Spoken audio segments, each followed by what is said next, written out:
बच्चों पेपर का साइंस यही कहता है कि आपको मैथ्स में मतलब 75 मिनट्स से ज्यादा अगर आप देते हो तो maths should not be the first subject. आप फिजिक्स और केमिस्ट्री करने के बाद जो बचे हुए टाइम है उसी को मैथ्स में लगाओ।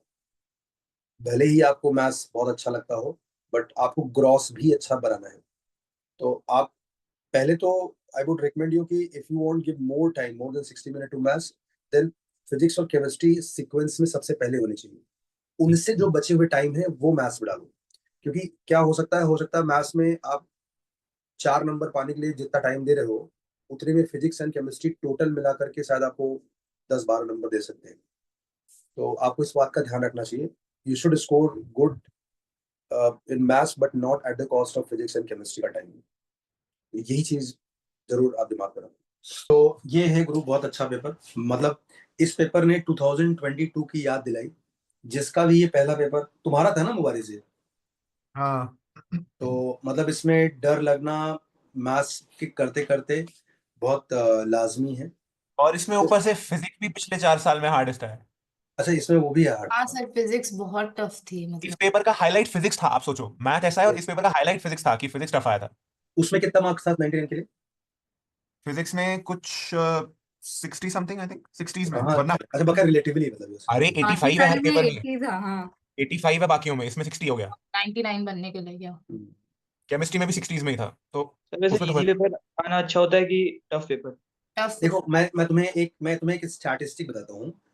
पेपर इजी हो या डिफिकल्ट हो, ये यूजुअली पेपर लिखते समय अ, अगर पता चल जाए तो दोनों ही सूरतों में अच्छे बच्चों के लिए कभी नुकसानदायक नहीं होता। लेकिन जो बच्चा पहले से प्री कंसीड कर लेगा कि पेपर इस टाइप का आ रहा है और वो एकदम मेंटली सेट हो जाएगा किसी टाइप का पेपर आ रहा है, और सॉल्ड एग्जाम्पल के रूप में 2-3 दिन का पेपर उसने देखा ट्रैक्शन भी मैच कर रहा है और एक आध दो यूट्यूब में वीडियोस में भी आगे पेपर ऐसे ही आ रहे हैं, तो अचानक से जब आपका एक्चुअल पेपर होगा और उसमें कुछ ऐसा 28 फर्स्ट शिफ्ट जैसा होगा, तो आपके लिए ये फिगर आउट करना होगा कि आपके लिए मुश्किल हो रहा है या पेपर मुश्किल है। पर बट अगर किसी तो बच्चे ने पढ़ा है ना, तो उसके लिए आई थिंक पेपर के वक्त ये टाइम ही नहीं है सोचने का कि टफ है कि इजी है, क्योंकि टाइम जा रहा है ना। तो मैंने जैसे मेरे दिमाग में आया ही नहीं कि ये पेपर टफ है या ये पेपर इजी है जब तक पेपर खत्म नहीं हुआ, क्योंकि पेपर के वक्त अगले क्वेश्चन पे जाना है, क्योंकि टाइम नहीं है सोचने का कि टफ आया इजी आया। बट मुझे लगता है ना कि एक बच्चे को जो अच्छा बच्चा है जो जो 20-20-20 वाला करता है 1 घंटे को 3 स्लॉट में, एक अच्छा बच्चा तो सबसे पहले किसी एक सब्जेक्ट पर टूट पड़ेगा और आखिर तक चला जाएगा, उसको ज्यादा टाइम दे देगा, नहीं करेगा। Like those who are giving maths में 1.5 घंटा, ये strongly not recommended if you starting paper with maths.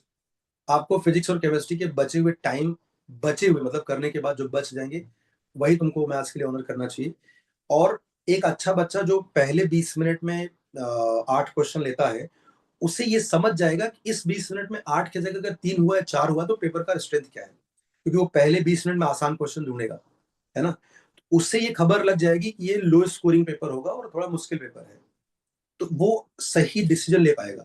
अब जैसे इसी पेपर में जो बच्चे ने जिस सीक्वेंस में हमने लिया, जिस बच्चे ने शुरू के 12-13 किया, वो सही है कि उसके बाद आसान वाले क्वेश्चन को भी गवा देगा वो। तो अगर आप 20-20-20 वाले स्कीम से जाओगे तो यू विल सेलेक्ट दो 6-7-8 क्वेश्चन इन द बिगिनिंग। तब आपको सचमुच में एक आइडिया बन जाएगा कि मेरा पेपर कैसा है और मेरे लिए कैसा जा रहा है। तो इट इज वेरी इंपॉर्टेंट कि प्री कंसीव नोशन तो बिल्कुल नहीं रहना चाहिए। नहीं तो जैसे क्रिकेट में नहीं होता कि एक पिच पर 300 रन बना है कल, तो आज जो टीम है वही सोच के जाएगा कि मुझे 300 से कम नहीं बनने देना है। पता लगा उस पिच पे मैक्सिमम 200 रन ही हो सकता था, तो आप शायद 100 के अंदर सिमट जाओगे। ये एक मिस कैलकुलेशन है जिससे हमें बचना चाहिए। तो this paper was the good example for that.